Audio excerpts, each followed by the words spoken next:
Hey, good evening, everybody. This is Roger Mailing, your correspondent from The Sun.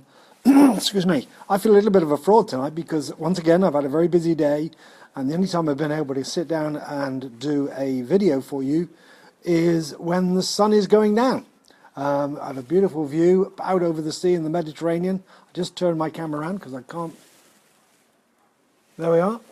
But I felt important that I had this video this evening because it covers something that I really believe in.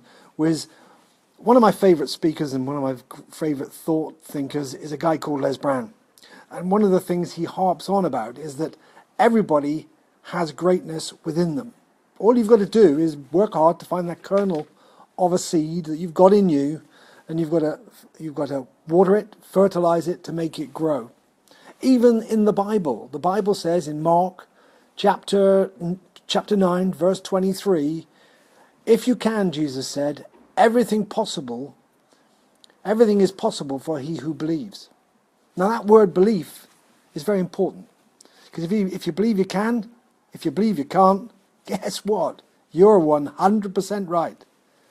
So you've got to believe in what you can physically achieve, because the human is an amazing creature.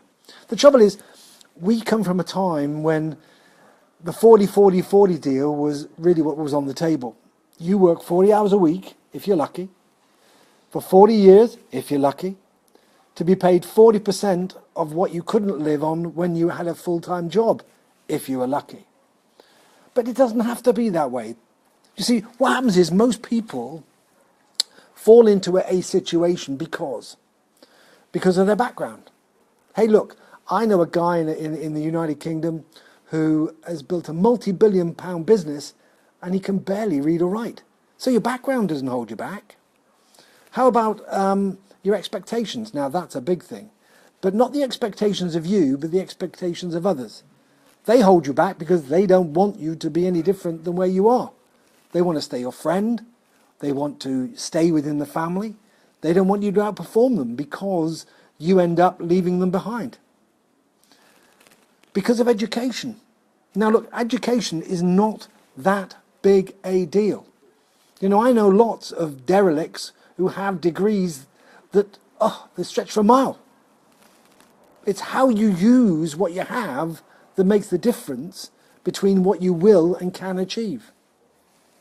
Now, some people say it's because I've got no money. You've got no money because you don't plan. You've got no money because you haven't got a reason to get money. You know, I'm out here in the Mediterranean, and the people here have 3 jobs because the jobs pay badly. There's an economic crisis here in the Mediterranean. They have a job in the morning, a job in the afternoon, and a job in the evening, just to pay the bills. So finances is not a reason. Because of commitments.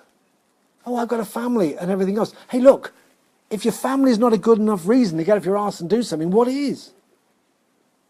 You know, you've got kids, you've got things to do. If you really want something, no matter what it is, you go and watch a child. If a child wants something, she'll keep at it, or he'll keep at it, and at it, and at it, and at it. Till in the end, the parents just generally give in. They don't understand the word no. They don't understand that people have got commitments. You've just got to want to do it. And because of culture. Because, I'm working class, poor and proud of it. You know, I come from a council house.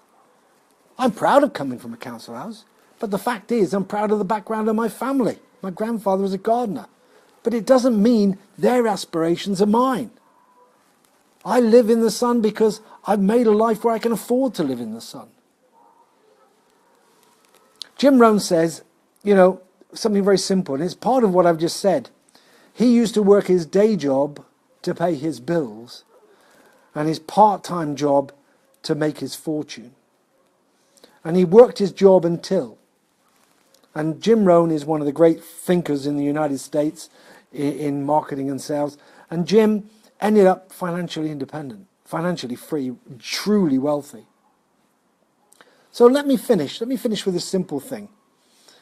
What I'd like you to do is, from where you are now, do the tombstone test. Now, I was challenged this, 40 years ago, when somebody said to me, okay, hotshot, what would you like written on your tombstone on the day you die? Interesting. What would you like? What would you like to have written and typed into your tombstone or in the books of condolence about you when you pass on? You know, people only remember people that have done great things. Remember what I said at the very beginning of here? Everybody has the kernel of greatness within them. You just have to find it, water it, fertilize it to make it grow. Now look, if you found that interesting, hey, I've got a few people on tonight, and great, thanks Rich, thanks Michael, thanks Jason, thanks Sarah, thanks Gareth. Connect with me on Facebook, connect with me in the bottom in the comments. Let's start a dialogue, because that's what life is all about. Now I'll try and be in the sun tomorrow. I'll try and actually make and get this while the sun's still high. But I hope you've enjoyed this evening. I've enjoyed it, because I get benefit from every time I do one of these. And I look forward to seeing you soon. This is Roger Mailing, your correspondent from the Sun, signing off. Hi June, nice to see you. You're a bit late, I'm signing off, but it'll be recorded so you can hear my dulcet tones. So I'll see you tomorrow. Bye-bye.